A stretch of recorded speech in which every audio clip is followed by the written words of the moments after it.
Hello. Hello sir सत्ताई बहन जी। मैं दिल्ली से बोल रही थी। जी बहन बोलिए।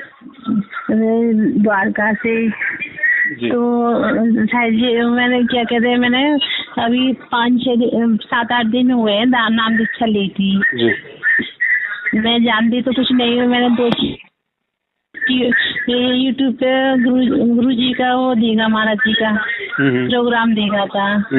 तो मैं पहले कहीं दूसरी जगह जाती थी, तो फिर मेरे मेरे को मन नहीं लगा। फिर मैंने सोचा, जब मेरे को कुछ महसूस सा हुआ तो मन की गुरु जी से नाम दीक्षा कैसे ली जाए।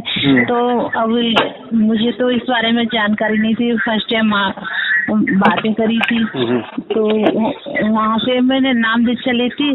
तो दो दिन तो मैंने मतलब उन्होंने जो दिया था मंत्र मेरे को, मैंने वैसा ही किया। और आरती भोजन जो संध्या आरती और सुबह मॉर्निंग भी करती हूँ।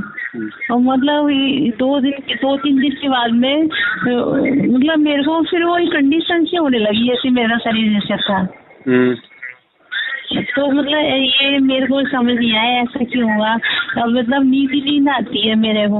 और नहीं तो अभी 3-4 दिन पहले, मतलब 5-6 दिन पहले ऐसे मैंने नाम दीक्षा ली थी। तो रात को 2 बजे तक मैं जाप भी करती थी और आरती भी करती, कुछ भी मतलब नमन करती रहती थी। और सुबह 4 बजे उठ के आरती सुनती थी और अपना उठते ही शरीर एकदम बिल्कुल बहुत अच्छा हो गया। और उसके बाद फिर वही कंडीशन सी हो गई। तो ये मेरे को आप थोड़ा सा बता दीजिए, मुझे तो जानकारी है नहीं है। तो ये देखो बहन, क्या होता है जब हम परमात्मा की सत भक्ति से जुड़ते हैं, सत मंत्र करते हैं जी, तो हमारे पाप कर्म हल्के होने लगते हैं और हम काल के जाल से बाहर निकलने लगते हैं धीरे धीरे।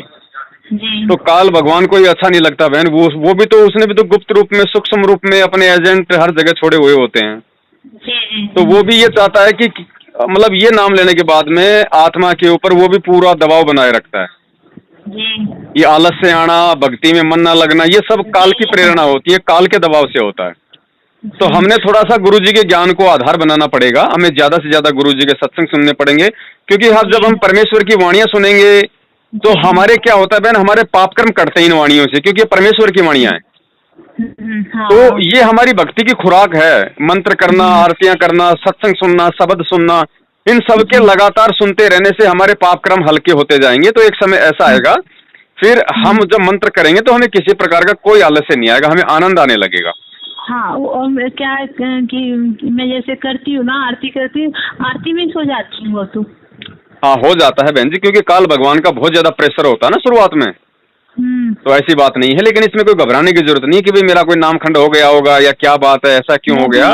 हाँ, मैं भी ये सोच रही थी, ये हो सकता है नामखंड, तो जानकारी है नहीं है।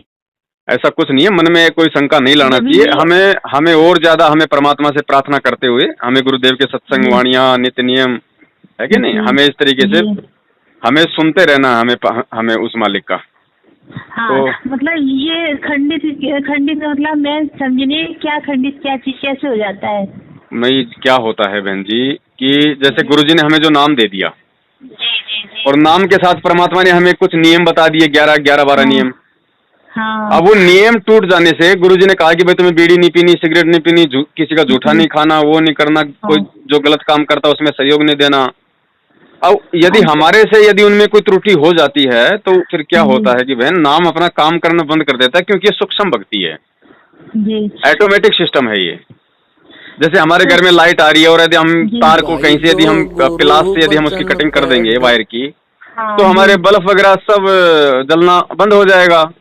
तो ऐसी ही ये सूक्ष्म भक्ति है, इसमें सूक्ष्म रूप से सारा खेल होता है। तो परमात्मा ने हमें जो नियम दे दिए, कोई भी नियम टूटने से नाम अपना काम करना बंद कर देता है, तो उसको कहते हैं नाम खंडित होना। अच्छा, तो मेरे को भी कुछ महसूस ऐसा हो रहा है, क्योंकि मैं जहाँ रैंक में रहती हूँ यहाँ पर, तो वो अब जिनके मकान मालिक में रहते हैं, क्योंकि वो भी हमको दे देते थे, मैं भी कुछ बनाती थी, मैं भी दे देती थी। तो मैंने वो थोड़ी सी मिठाई बनाई थी, तो मैंने उनको दिया ही थी। उस दिन के बाद में ही थोड़ा परिवर्तन ऐसा होता आया मेरे को। मिठाई किसने दी थी, आपने? मैंने ये बनाए थे। हाँ नहीं तो आपने मिठाई बनाई किसी और को दे दी, उससे कोई दिक्कत नहीं है बहन। अच्छा। हमने उनकी कोई चीजें फालतू में नहीं खानी है, कोई फालतू की चीजें, क्योंकि ये लोग शराब बीड़ी अंडा सारा उल्टे काम करते हैं। हाँ हाँ, वो लोग बीड़ी बीड़ी तो पीते हैं, मगर हाँ। मैंने उनको उनके वाइफ को दे दिया था, बच्चों को। हाँ तो उसमें कोई दिक्कत नहीं, हम दे सकते हैं, हम किसी को खिला सकते हैं, उसमें कोई दिक्कत नहीं होती। हमें दूसरों का अनावश्यक रूप से जो भी खाना है वो खाने से हमारे को बचना है। दूसरा कोई हमें अपने देवी देवताओं का कोई प्रसाद देता है, अपने देवी देवताओं की पूजा पाठ का भोग का प्रसाद देता है, वो नहीं खाना हमें। तो फिर वो प्रसाद जैसे भाई हमको किसी ने दे दिया, तो हम किसी गाय फाय को दे दें तो कोई प्रॉब्लम तो नहीं? नहीं कोई भाई, पहली बात तो आप उसको ये कह के टाल दो कि भाई मेरा तो जोमल की व्रत है, ठीक है, और हमारा व्रत ही है बहन। जब परमात्मा ने हमें मना कर दिया कि हमें ये फालतू की चीजें नहीं खानी, तो हमारा मल की व्रत हो गया वो जी। तो भाई इधर भी जबरदस्ती कर देते हैं। जबरदस्ती कर दे तो लेके किसी को डाल दो, उसमें अपने को दोष नहीं है। अच्छा है कि हाँ, ये मैं पूछ रही थी, मैंने ये मेरी काफी चिंता कम हो गई। दो मैं ये सोच रही बार बार कि मेरे को मैं जॉब कर रही हूँ, जॉब भी कर रही हूँ। हेलो हेलो, मैं जॉब भी कर रही हूँ, तो बस मुझे मतलब जॉब करती हुई सो रही हूँ, और आरती कर रही हूँ, आरती करती हुई सो रही हूँ। मतलब ऐसा एकदम 2-4 दिन से तो मैं इतनी वो रही थी कि मतलब 2 बजे सो रही हूँ और प्रार्थना वरना कर रही है, जो जाप कर रही हूँ, और फिर 4 बजे उठ जा रही, 4 बजे उठ के मुंह हाथ धो के आरती सुनने लगी हूँ, फिर अपना कार्य करने, मतलब इस तरीके, मतलब बहुत अच्छा लग रहा था। उसके बाद में 4-5 दिन बाद फिर वो ऐसे ही कंडीशन होने लगी ऐसी स्टार्टिंग में। कोई दिक्कत नहीं हो, मन में क्या होगी, जैसे मतलब शंका हो जाती है ना उत्पन्न, तो उस वजह से भी हमारे अंदर, क्योंकि हम जीव हैं बहन जी, मन में कोई, अब जैसे मैं नहा धो के अपने घर से निकला और कोई मुझे मजाक में ये कह दे कि यार अरे ये तेरे माथे पे क्या लग रहा है, ये काला काला, तो मेरे को पता 2 मिनट पहले मैं शीशे में मुंह देख के निकला हूं, फिर भी मेरे मन में शंका हो जाएगी। तो ये हो जाता है, ऐसा कोई बात नहीं। परमात्मा के ज्यादा से ज्यादा आप जी सत्संग सुनिए, सत्संगों में सारा परमात्मा ने भ्रम निवारण कर रखा है। अच्छा बहन, मैं भी थोड़ा काम पे हूँ, अभी थोड़ा कस्टमर है, तो ज्यादा बात नहीं हो पाएगी। जय बंदी छोड़ बंदी। भाई जो गुरु बचन पे डट गे रे कट गे फंद 84 के। भाई जो गुरु बचन पे डट गे रे कट गे फंद 84 के।